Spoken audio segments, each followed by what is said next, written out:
Hi, I'm Mara Webster with In Creative Company, and thank you so much for joining us for one of our talks today. I'm so thrilled today to be joined by the fantastic creator, writer, and actor from Showtime's Back to Life, Daisy Haggard.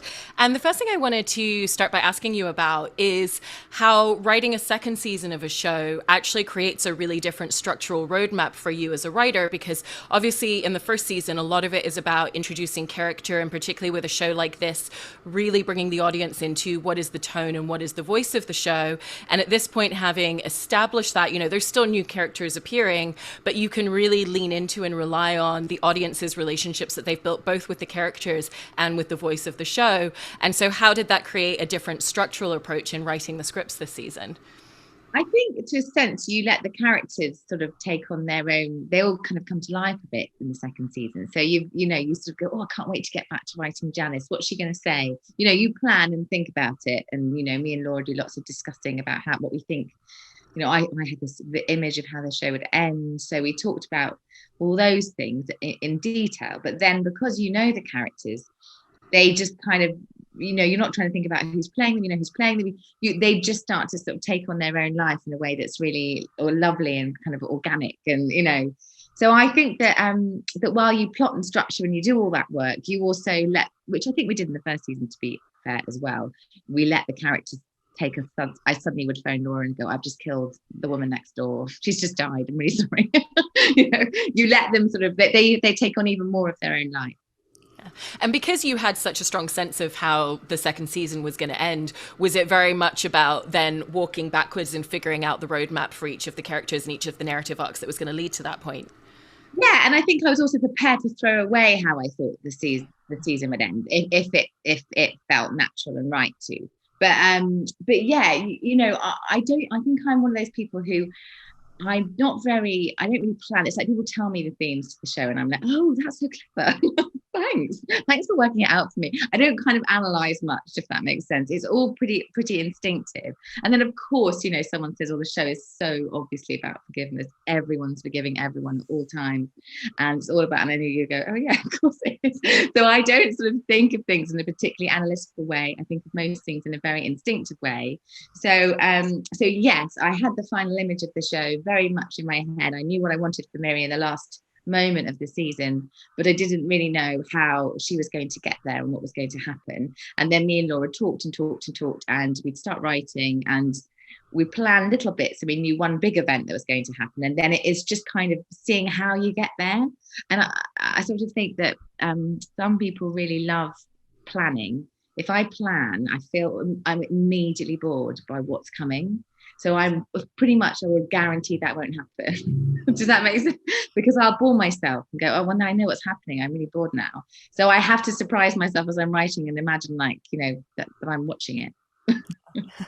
I also wanted to jump back to talking about the initial teaser that you filmed with Chris Sweeney, who was also the season 1 director on the show, because it sounds like a lot of that was actually really about expressing and showing people as you were pitching the show what the voice of it was. And you yourself have said that tonally it is a very unique approach in the way that it's telling this particular story and the way that it plays around with, it goes into dark places, but it never feels bleak to watch it because there's that hopefulness and optimism and the comedy that comes through in all of the moments as well with such delicacy.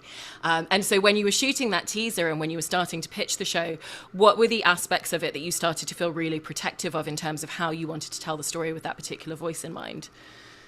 Well, I think that having the opportunity to make a teaser was like such a gift, and we were so lucky that two brothers said, oh, we'll put some money to do this, because they, as you just explained, they figured out that it was such a strange premise. And then the script read, but like, if you didn't know me and if you didn't know what we wanted for it, how would anyone ever know what the hell that was? So I think that when we started to shoot it, one of the main things was the look to start with, because it was like, we don't want this to look like your traditional comedy. We want it to feel like it's an indie movie. So that was something that we were like really happy to set the visual landscape of the show, which Chris was amazing at. He was so brilliant at deciphering my mad mind, as I sort of say to him, I like these shows and that show, but I like it like this. And I went to him, he'd be like, well, what do you mean? Do you mean this? It was really brilliant. And he pulled that out and found and created this fantastic look for the show. And then we stripped back quite a lot of the dialogue, so it was quite sort of it just sort of showed her at home and told a little bit of the story. So I think that it would still stand as a really nice example of what the show was, which was it's sort of oddly understated, but with quite an extreme backdrop, if that makes sense. I think the show has then continued to tonally get kind of bigger in a way. Like we got a bit bolder with our ideas. Season four, I'm jumping ahead of my Can't wait. that's going to be amazing. No, season two, you know, does sort of get a bit more, there's a bit of a Twin Peaks vibe, I think, kind of comes in. It sort of does kind of, we kind of take it further and further. But it was like the taster was sort of like the perfect seed, sort of starting point for what then the show could grow out of. So it had the look, it had the performance level, I think, was the crucial thing. It was that actually we're going to be saying these things and this is what's happening, but there's going to be in a rather throwaway and understated real way, but everything else around it is big. Have I answered your question well? You have answered it wonderfully, and I love that you're bringing up that idea of like an understated and like the intimacy of independent cinema, because in watching the show, it's, you know, Miri is obviously there as the central character, but I think in particular there's this real intimacy in terms of the community and the setting and the location that you've chosen for it, and the way that you're always looking at how does an experience that Miri has have a ripple effect? You know, what's the impact on her parents? What's the impact on her neighbor, the person down the street? And it really kind of ripples towards these intimate portrayals with all of the supporting characters as well. And so when you and Laura are working on the scripts, how are you always thinking about that idea of the ripple effect of how something that happens to one character really influences this whole community in that way with the intimacy? Well, I suppose ultimately what Back to Life is a character-driven show, right? So that is what it is. You know, it is.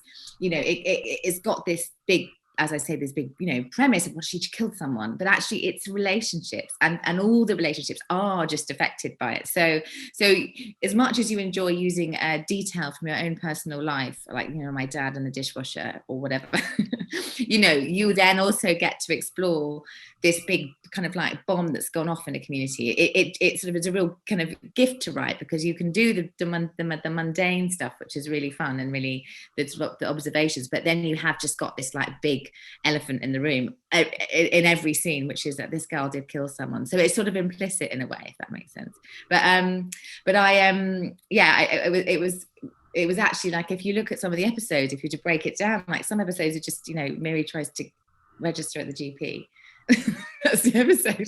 But because of what she's done, what that kind of like, what happens with that, how difficult it is to register at GP, then that her partner, then the boy that she likes finds out that she killed someone, you know, because of her past, that those small premises become huge, which is what was sort of felt really fun about it to write. Yeah, and I know that when you were writing the show and creating it as well, that you had a lot of conversations with people who had been formerly incarcerated, and, you know, even just down to details like someone who loved eating crunchy food because all the food in prison was really soft. And a lot of those details really seep through just quietly into scenes. You're often not calling attention to it, but it's little things like her drinking coffee and the fact that she hasn't drank coffee, and so that has a physical effect on her. And then the speed of her dialogue is kind of going faster. And looking at the second season, did you continue to do any further research, or did you really find that you'd gone so in depth in season one that there were a lot of details that you still hadn't had the opportunity to sprinkle into that journey? There were details that we hadn't had the opportunity to sprinkle in, but also we had this context. So, you know, when we spoke to people, I mean, obviously season two takes on another form, really. It kind of goes in another direction. But no, we would absolutely, I was sort of saying, I spoke to a couple of people and I was like, what do you feel like, what else is there? Like, you know, we've done the GP moment, we've done this, and obviously they're infinite moments that can be explored, but yeah, like the bank card was something I was like, I really want to do that, because that's sort of, you really do feel powerless, especially in this day and age, if you can't get paid or pay for anything. You know, like cash doesn't exist in the same way as it used to, so we have to put that in. And yeah, we can't continue to speak to people, because it feels that it you know, you while the show is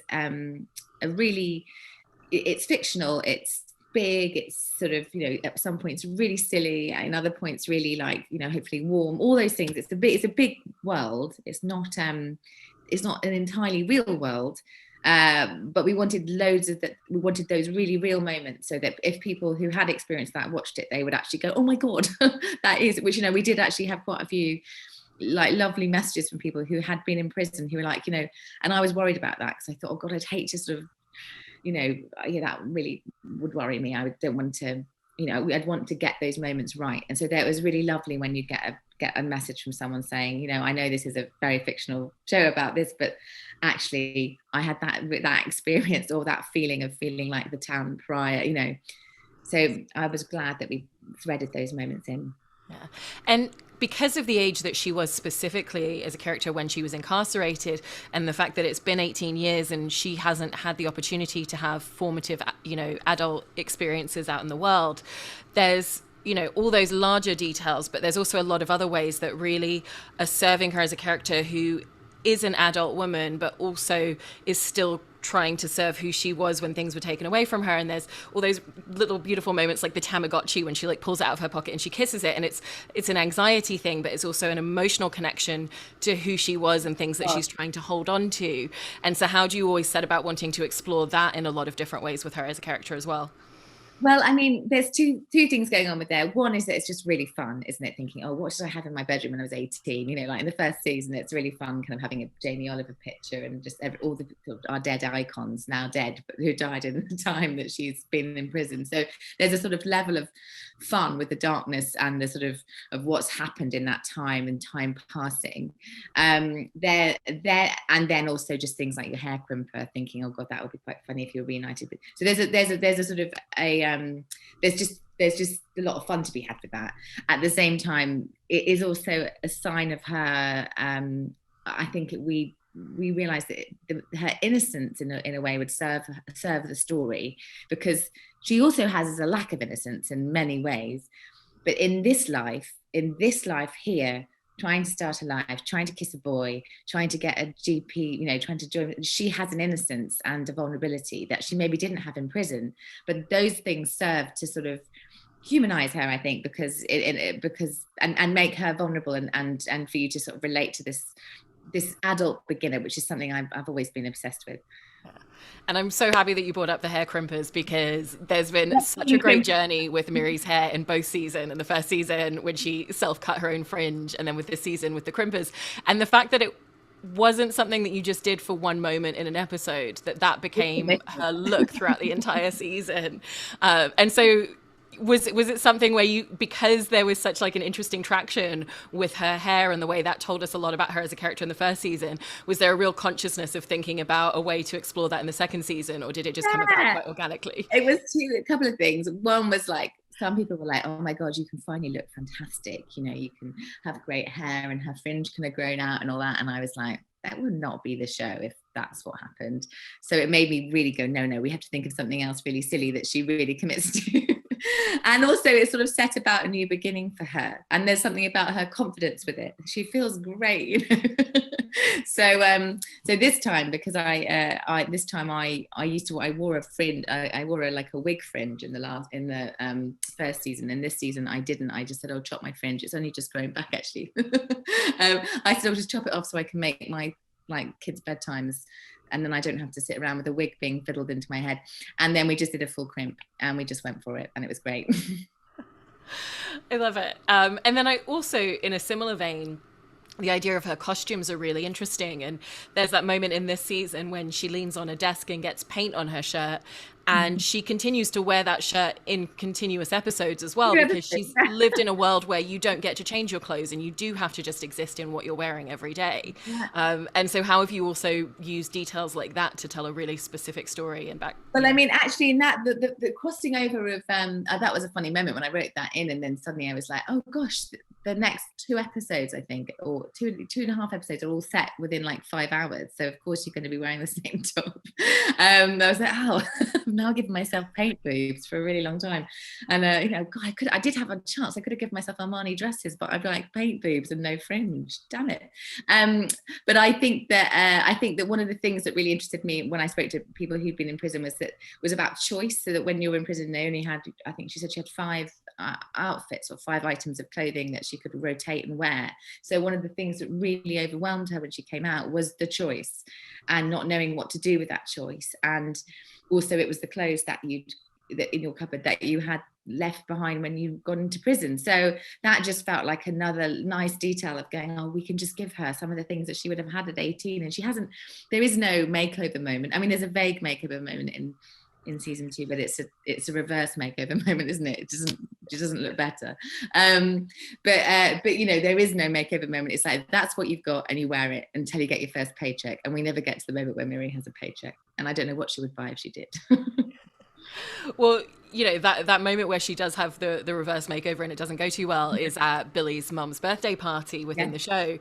And one of the moments within that I wanted to ask you about is after she's completely gone off on Billy's mum, really inappropriately almost, and then the sister comes out carrying the cake and singing happy birthday, because I think the beauty of that scene is it's not just a case of Miri joins in singing happy birthday and is the only person in the room because nobody is. It's also about the timing of like, when is it funniest for her to join in, you know, and just like that little add-on after everyone stops and she just kind of goes hip hip hooray, because she's always just trying to fill the silence. And so did you always know what the exact beats of that scene were going to be, or when you were filming it, did you kind of try different versions of what that was going to look like? Yeah, I mean, we went on for ages as well. I think I sang the whole of She's a Jolly Good Fellow in one of the takes.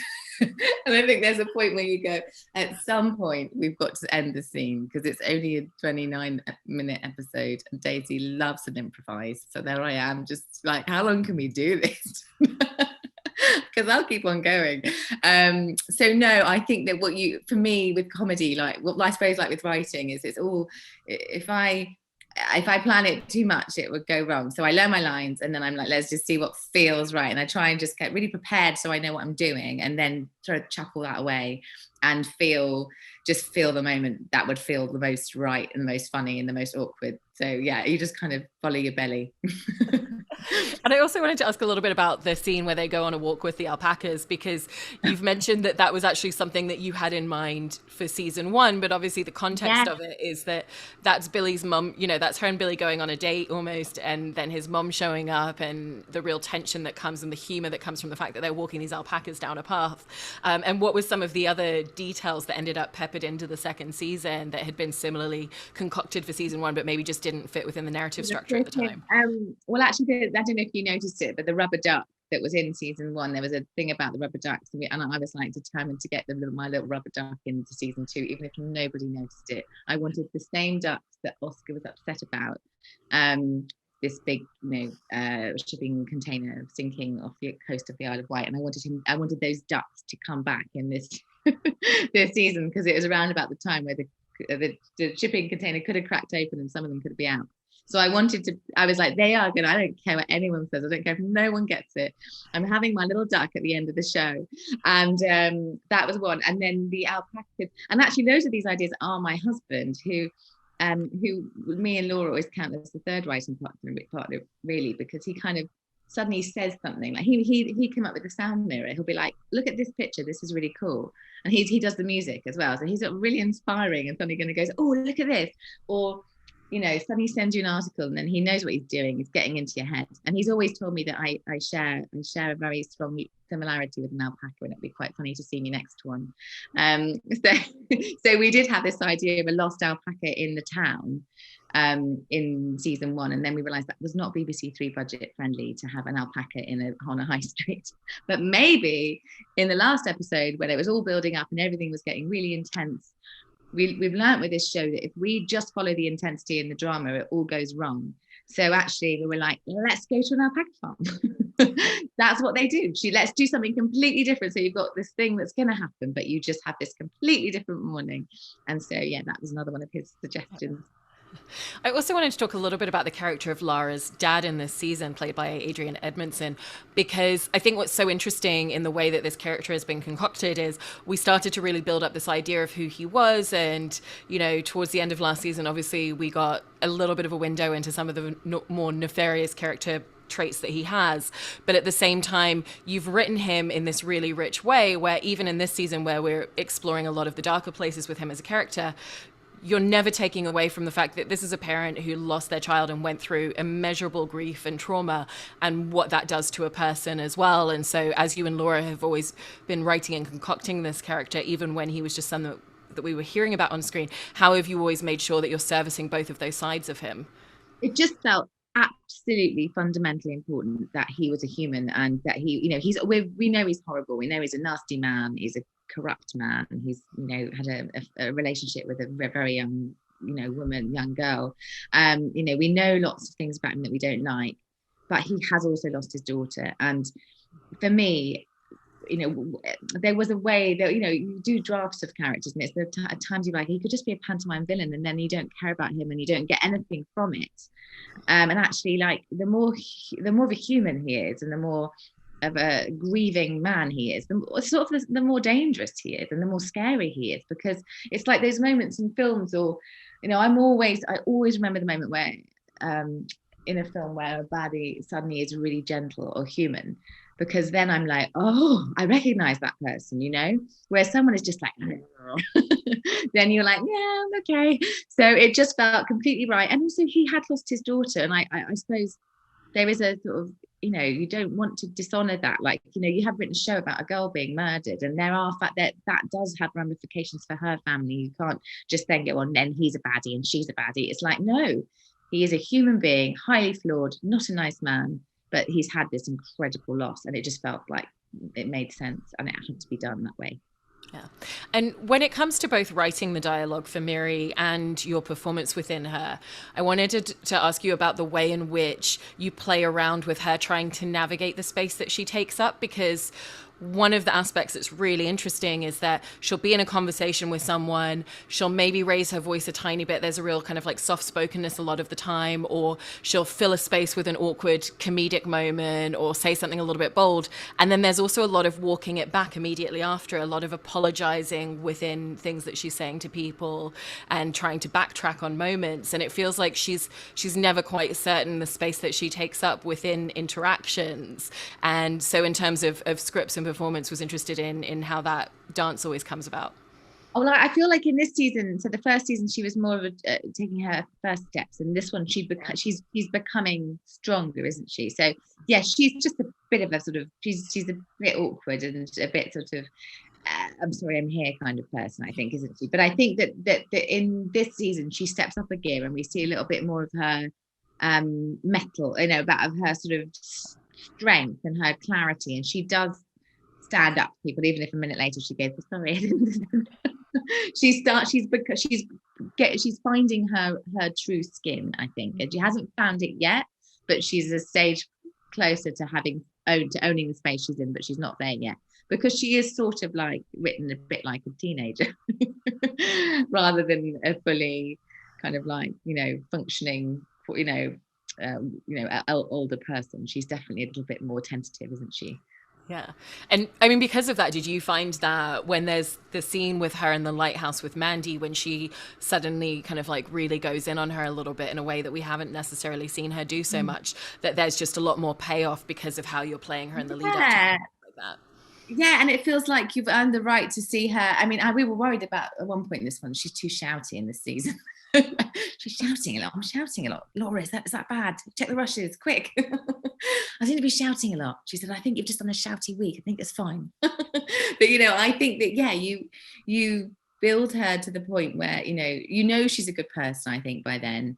And then it's just quite nice. Like, it'd be boring if she's always tentative. You want to see her go, you know, you want to see prison Miri, we call it. And sometimes in a stage direction, we say prison Miri, which is like Miri that's survived something and done something that we haven't seen, not polite little English Miri, you know, but the one that goes, no, I'm really good at arm wrestling. And it felt really important that we saw a bit more of that side of her, because she does have that side. She did also kill someone, like, you know, that's the thing. It was an awful mistake, but she did actually do it. So yeah. Yeah. Separately, I also wanted to ask you a little bit about your other show that you have on TV right now, Breeders, because I was really interested in the dynamic of how you film with the young actors that play yours and Martin Freeman's kids in the show, because you work with stunt scripts a lot of the time, because a lot of the dialogue that's being expressed towards them isn't the most delightful, frequently. But then at the same time, when you have these stunt scripts, the emotion and the intent of a scene still has to land the same to have that so dynamic. So how have you and Martin kind of like found different ways to navigate that and figure that out? Martin's better at it than me. I'm terrible. If I have to say, you know, a really big scene, and then I'm saying fudge or clock ring at one point, which got me completely hysterical. I just get the giggles. I'm very unprofessional, and it doesn't work for me. It's too surreal, because I'm not like, you know, there was big emotional scenes, and then you're going, look, fudge you. You know, it's really hard. So I'm not as good an actor as Martin. So I just get the giggles and go, oh, can we just wait till they've gone? So I'm very unprofessional. He's, however, a machine and does it perfectly. But yeah, it's really difficult that. But the kids are a bit older now, so I think we're getting to the point where, you know, yeah. I can swear. You can say the real words now. Yeah. I also really like the fact that when there are flashback moments within the show, you know, it's not just there to kind of like add a little bit of extra. It really gives you a lot of context and a lot of layer to the present day scene.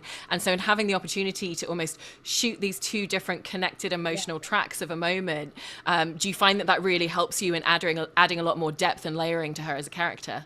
Yeah, no, it's really lovely that, because you just get the span of a life rather than just the moment, which is great. So you can see why, you know, it's written so beautifully. So, you know, that by seeing that moment 10 years ago, you understand why she's like this now, or about this thing, you know, whatever it is. And yeah, no, I really love that. It's great. Yeah. And, you know, in writing Back to Life, you know, it's so perfectly executed and created that it's almost surprising to think about the fact that this is your first television show that you've created and written that has been on the air. But obviously there's been years of writing that's culminated up to this point. And so in the journey of writing a script that you've then had the opportunity to, like, you know, go around with the director, figure out locations, all of those details, be working with the actors and looking at all of the evolution of season 2, what have been the biggest learning curves and challenges along the way, and the things that you feel like you've really taken away from the experience of all of that? I think that you really realize how much of this is collaboration, and how, you know, how it would be wrong to own or take, you know, even half of the credit, because actually it's just about a team of people who are, you know, who are really, it's quite an amazing thing. It's like seeing all these really talented people trying to help something that's in your head come onto paper. So that's quite like, you know, I sort of hate the word humbling, but it's quite, but you know what I mean? You sort of go, oh my God, like this would not happen if it wasn't for all these people. So the main thing I've learned is just how many cooks it takes. And how, you know, and as you, and I think I've definitely learned to be clear about what I want, and not to apologize as much and go, no, actually I really do see it like this, and to trust myself a bit more, I suppose, but also to listen to everybody around you and to keep plugging on, because it won't, you know, I've been writing for so many years and nothing ever got made, and I was pushing a buggy around with a 8-month-old thinking, well, that's that. So I feel really lucky to have had this chance, and it's definitely taught me that collaboration is key. Surround yourself with clever people and let them and ask them loads of questions, and never think that you're too clever to know anything, because you're not. That's my main lesson I've learned, I think. Well, I love the show so much, and the way that you've crafted Miri with such delicacy and such nuance as a character. And I hope that the Freudian slip earlier of season 4 becomes an actuality. And thank you so much for all of this, Daisy. Thanks so much. Thank you.